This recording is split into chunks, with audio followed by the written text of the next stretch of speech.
जय हिंद सभी को। आपका स्वागत है ड्रॉप ऑर्गेनाइजेशन के एक और नए वीडियो में। और आज हम एक लैब सॉल्व करेंगे जिसके अंदर बेसिकली हम लोग उस लैब को या फिर उस मशीन को टच नहीं करेंगे। बिना उसको टच किए पूरा का पूरा उस सिस्टम का एक्सेस लेंगे और रूट एक्सेस लेंगे, ठीक है। लेकिन वीडियो में आगे बढ़ने से पहले मैं आपको बताना चाहता हूँ, अगर आप चाहते हो साइबर सिक्योरिटी में अपना करियर बनाना तो आप हमारे टीम से कॉन्टेक्ट कर सकते हो, जिनका मोबाइल नंबर आपको डिस्क्रिप्शन बॉक्स में मिल जाएगा। वहाँ से आप डायरेक्टली कांटेक्ट करके हमारे साथ कोर्स कर सकते हो, ठीक है। और ये जो लैब है, इस लैब के अंदर अपने जो है, जैसे आपको बोले, बिना टच किए पूरा का पूरा इस सिस्टम को हम लोग क्या करेंगे, अपने कंट्रोल में लेंगे, मतलब पूरा का पूरा रूट एक्सेस लेंगे, ठीक है। तो पहले ये समझ लेते हैं कि हमारा अप्रोच क्या होने वाला है और अपने टूल क्या क्या यूज़ करने वाले हैं इसके अंदर, ठीक है। तो हमारा जो फर्स्ट अप्रोच है, ठीक है, जो हमारा अप्रोच है वो अप्रोच रहने वाला है नेट डिस्कवरी, मतलब नेटवर्क डिस्कवरी, ठीक है, सर्विसेज स्कैनिंग, ठीक है, और इनोमरेशन, एक्सप्लॉयटेशन और गेनिंग रूट एक्सेस, ठीक है। और उसके बाद इसमें क्या क्या यूज़ करेंगे, एनमैप यूज़ करेंगे, थोड़ा सा गूगल करेंगे, ठीक है, और मेटा एक्सप्लॉयट का यूज़ करेंगे, ठीक है। हमारा टारगेट आईपी क्या है, 192.168.10.22, ठीक है। तो देखो ये हमारा लैब है, यहाँ पे लॉगिन का ऑप्शन आ रहा है, ठीक है, लेकिन अपने यहाँ लॉगिन नहीं करेंगे, बिना लॉगिन किए रूट एक्सेस लेने वाले हैं। अगर लॉगिन करके लेंगे तो बेसिकली इसके टच में अपने ले रहे हैं, ठीक है, मतलब टच करके ले रहे हैं। बिना टच किए सिस्टम को हमें क्या करना है, कॉम्प्रोमाइज़ करना है, ठीक है, मतलब रूट एक्सेस लेना है। तो ये लेने के लिए क्या करेंगे, सबसे पहला हमारा टास्क क्या होना चाहिए, सबसे पहला हमारा टास्क ये होना चाहिए कि हमें स्कैनिंग करना है। जो भी आईपी हमें मिली है उस आईपी को सबसे पहले क्या करना है, स्कैन करना है। तो हम लोग क्या करते हैं, वर्जन स्कैन करते हैं। वर्जन स्कैन करने के लिए क्या करेंगे, nmap-sv, ठीक है, और जो भी अपना आईपी एड्रेस है, जो भी अपना आईपी एड्रेस है उस आईपी एड्रेस को दे देंगे स्कैन करने के लिए, ठीक है। तो यहाँ से आईपी एड्रेस पेस्ट कर देते हैं, पेस्ट कर दिया, उसको पेस्ट कर दिया। अब ये जो है स्कैनिंग हमारा स्टार्ट हो गया। स्कैनिंग स्टार्ट होने के बाद थोड़ा सा वेट करो, देखो क्या क्या रिजल्ट मिल रहा है, ठीक है। अब देखो आप यहाँ पे जब रिजल्ट, अभी रिजल्ट को छोड़ते हैं, सिंपली हम क्या करते हैं, जो आईपी एड्रेस हमें मिला है उस आईपी एड्रेस को क्या करते हैं, हम सिंपली ला के पेस्ट कर देते हैं गूगल पे, ठीक है। इस आईपी एड्रेस को जब हम गूगल पे पेस्ट किए और एंटर करते हैं तो फिलहाल हमें, एक मिनट, एक वेब पेज ओपन हुआ, ठीक है, बेसिकली एक वेब पेज ओपन हुआ। इस वेब पेज को अगर हम ध्यान से देखते हैं तो हमें ऐसा कुछ भी यहाँ नहीं मिल रहा जिसका हम लोग यूज़ करके उस सिस्टम का पूरा एक्सेस ले सकते हैं, ठीक है। फिलहाल यहाँ पे एक डॉक्यूमेंट डॉट रूट है, यहाँ पे क्लिक करते हैं, यहाँ पे क्लिक किए, नॉट फाउंड करके आ रहा है, ठीक है, मतलब ऐसा कुछ यहाँ पे नहीं दिख रहा है, डॉक्यूमेंटेशन है। तो हम लोग क्या करते हैं, इसको बैक कर देते हैं। नेक्स्ट हम लोग क्या करते हैं, डायरेक्टरी को इनोमरेट करते हैं, देखते हैं कि इस वेबसाइट में कौन कौन से डायरेक्टरी है। तो उसके लिए हम लोग क्या यूज़ करेंगे, डर्ब टूल का यूज़ करेंगे। डर्ब लिखा, उसके बाद http://, ठीक है, और जो भी मेरा आईपी एड्रेस है, जिस आईपी एड्रेस को बेसिकली हमें जिसको इनोमरेट करना है, जिसके डायरेक्टरी को, वो लिखा और एंटर किया, ठीक है। एंटर होने के बाद ये देखो प्रोसेस स्टार्ट हो गया, और थोड़ा सा वेट करो, देखो क्या रिजल्ट आ रहा है।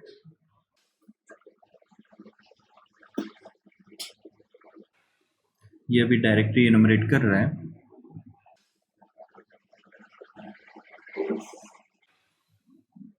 देखो ये इनोमरेट के दौरान इसको 3 डायरेक्टरी मिली है, ठीक है। एक एक करके डायरेक्टरी को ओपन कर लेते हैं। ये अभी ओपन नहीं होगा, स्कैनिंग कंप्लीट हुआ नहीं है।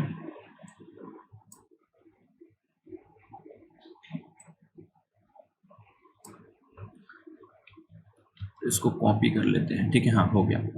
अब यहाँ पे क्या करते हैं, ओपन लिंक पे क्लिक करते हैं, और ये क्या होगा, पेज ओपन हो जाएगा हमारे ब्राउजर के अंदर,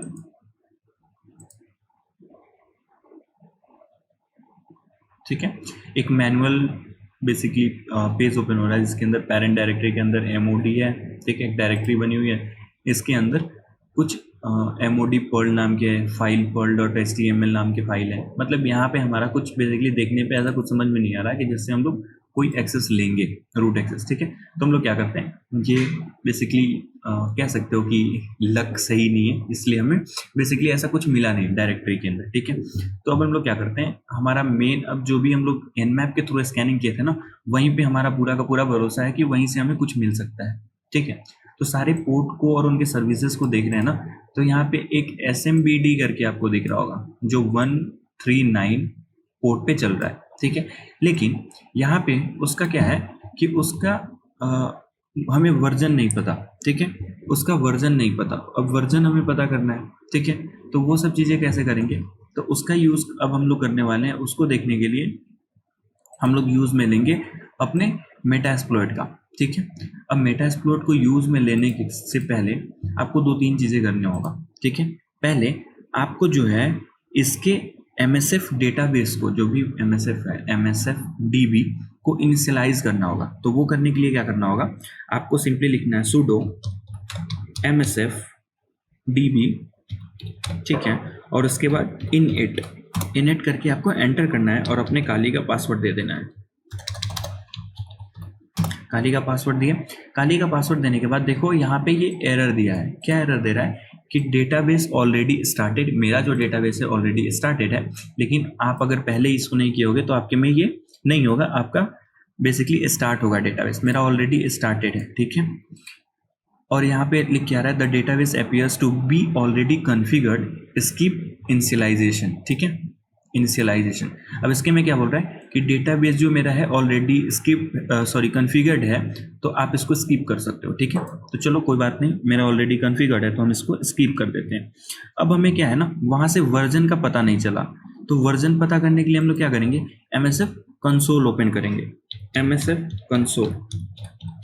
MSF कंसोल लिख के एंटर किए, ये थोड़ा सा टाइम लेता है, उसके बाद ये स्टार्ट हो जाएगा।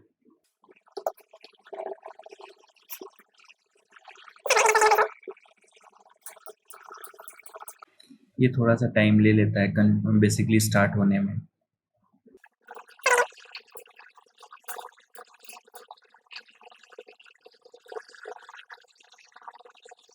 फाइनली हमारा MSF कंसोल जो है उसका मेटास्प्लॉइट वर्जन वगैरह हमें मेटास्प्लॉइट का मिल गया, ठीक है। लेकिन अभी ये प्रॉपर स्टार्ट नहीं हुआ है।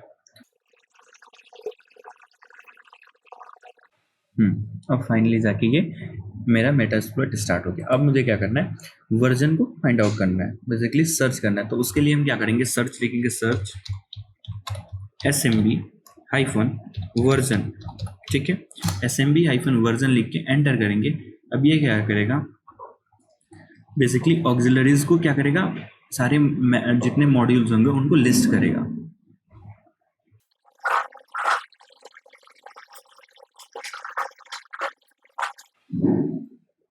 हाँ, अब ये लिस्ट कर दिया हमारे पास, जो भी इसके पास मैचिंग मॉड्यूल्स हैं उनको ये लिस्ट कर दिया, ऑक्सिलरी स्कैनर SMB/SMB वर्जन। अब हमें क्या करना है, इसको यूज़ करना है, ठीक है। अब यूज़ करने के लिए हम क्या करेंगे, सिंपली हम लिखेंगे यूज़, ठीक है, यूज़, और इसको कॉपी करके बेसिकली पेस्ट कर देंगे, ठीक है। तो हम क्या करते हैं, यूज़, और ये जो भी हमारा नेम है इसको क्या करते हैं, कॉपी करते हैं और इसको पेस्ट कर देते हैं, ठीक है। पेस्ट करने के बाद एंटर करेंगे। एंटर करने के बाद ठीक है, एंटर करने के बाद हम सिंपली लिखेंगे ऑप्शंस, ये चेक करने के लिए कि हमें क्या क्या रिक्वायर्ड है, ठीक है। तो हमें यहाँ पे ये बोल रहा है कि आर होस्ट जो है वो रिक्वायर्ड है, वो हमें देना पड़ेगा, ठीक है। तो उसके लिए हम क्या करेंगे, लिखेंगे सेट आर होस्ट, ठीक है, स्पेलिंग ध्यान से रहे, नहीं तो एरर आ सकता है, ठीक है। और जो भी हमारा IP एड्रेस था उस IP एड्रेस को क्या करेंगे, यहाँ पेस्ट कर देंगे, ठीक है।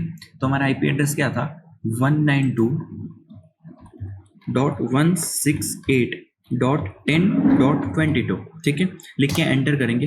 एंटर करने के बाद जो भी मेरा है ये आर होस्ट वो सेट हो गया, ठीक है, आर होस्ट मेरा सेट हो गया। अब इसके बाद क्या करेंगे, एक्सप्लोइट पे क्लिक करेंगे।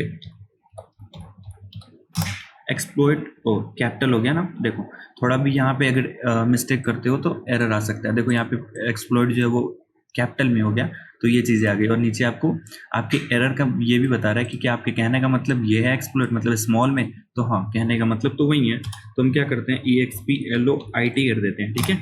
अब ये हमारा करेक्ट हो गया, क्योंकि कैपिटल में होगा तो ये बेसिकली क्या होगा, एरर आएगा। अब आप यहाँ से देखो, हमें यहाँ पे एक वर्जन दिखा SAMBA 2.2.1a, ठीक है। अब हम क्या करते हैं, इसके लिए एक्सप्लोइट ढूंढते हैं गूगल करके, ठीक है। तो आपको बताया था ना कि हम लोग क्या क्या यूज़ करने वाले हैं, तीन चीज़ें। nmap यूज़ करने वाले हैं, तो nmap ऑलरेडी यूज़ कर लिया आपने, ठीक है। मेटा एक्सप्लोइट यूज़ करने वाले थे, तो MSF कंसोल आपने देखा ही, ठीक है। उसके बाद है गूगलिंग, बेसिकली हमें गूगल करना है, ठीक है। तो अब क्या करेंगे, हम इससे रिलेटेड एक्सप्लोइट को ढूंढेंगे। तो वो ढूंढने के लिए क्या करेंगे, अपने ब्राउजर को ओपन करेंगे। ब्राउजर में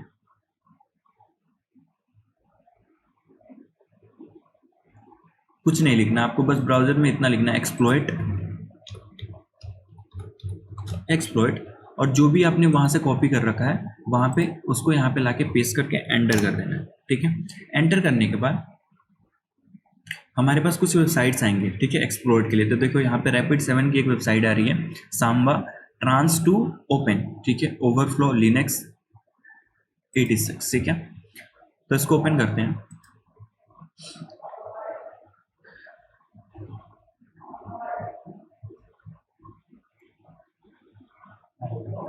इसको ओपन करने के बाद हमारे पास जो है यहाँ पे दिखाई दे रहा है ट्रांस टू ओपन, ठीक है। हम क्या करते हैं, इसको कॉपी कर लेते हैं, ठीक है। इसको कॉपी करा। अब इसको कॉपी करने के बाद इससे रिलेटेड हमें बेसिकली सर्च करना है एक्सप्लोइट्स को, ठीक है। तो अब हम क्या करेंगे, लिखेंगे सर्च, और जो भी ओपन ट्रांस टू ओपन था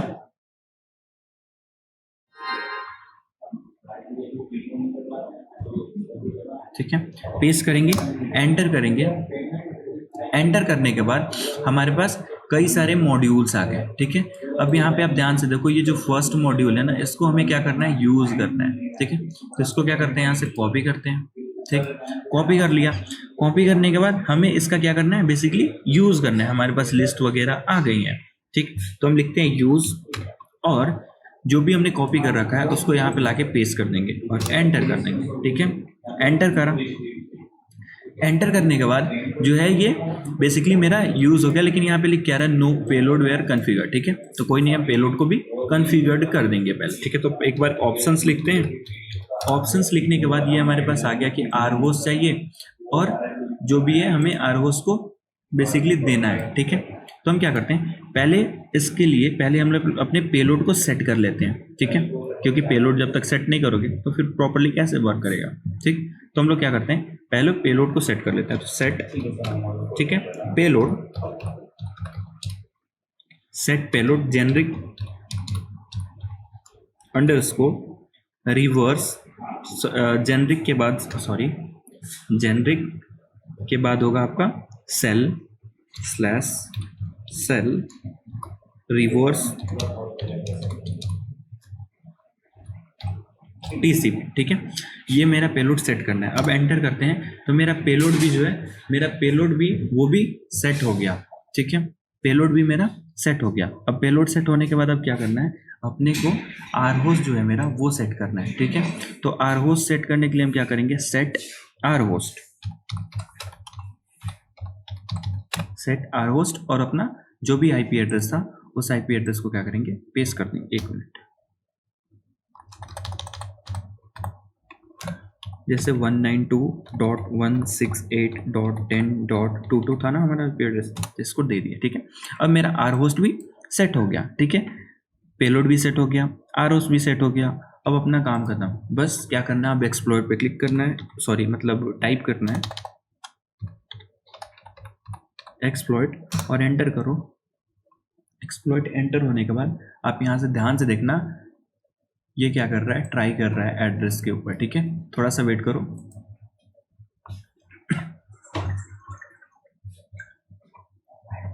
ठीक है, अब देखो सेल जो है हमारा ओपन हो गया। अब ओपन होने के बाद हम क्या करते हैं, सिंपली लिखते हैं आईडी।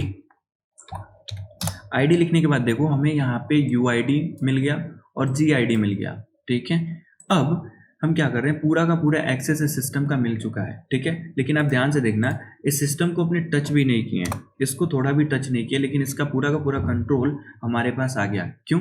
क्योंकि एक वर्जन को लेके, ठीक है। तो अब हम क्या करते हैं, यहाँ पे सिंपली टाइप करते हैं हु एम आई, ठीक है। एक लिनक्स का कमांड होता है हु एम आई, जिससे ये पता चलता है कि आप जिस टर्म बेसिकली आप कौन हो, ये पता चलता है आपको हु एम आई कमांड से, ठीक है। ये बता देता है कौन सा यूज कर रहा है, कौन यूज कर रहा है, ठीक है। तो सिंपली लिखते हैं हु एम आई, ठीक है। हु एम आई लिखने के बाद देखो यहाँ पे रूट लिख के आ गया, मतलब हमें उस सिस्टम का पूरा रूट एक्सेस आ गया। अगर आप रूट यूजर होते तो रूट लिख के आता, अगर आपको किसी और यूजर का एक्सेस मिलता तो उस यूजर का नाम आता, लेकिन हमारे पास पूरा का पूरा रूट एक्सेस आ गया है। मतलब आप इस सिस्टम का कुछ भी देख सकते हो, कोई भी फाइल वगैरह कुछ भी देख सकते हो।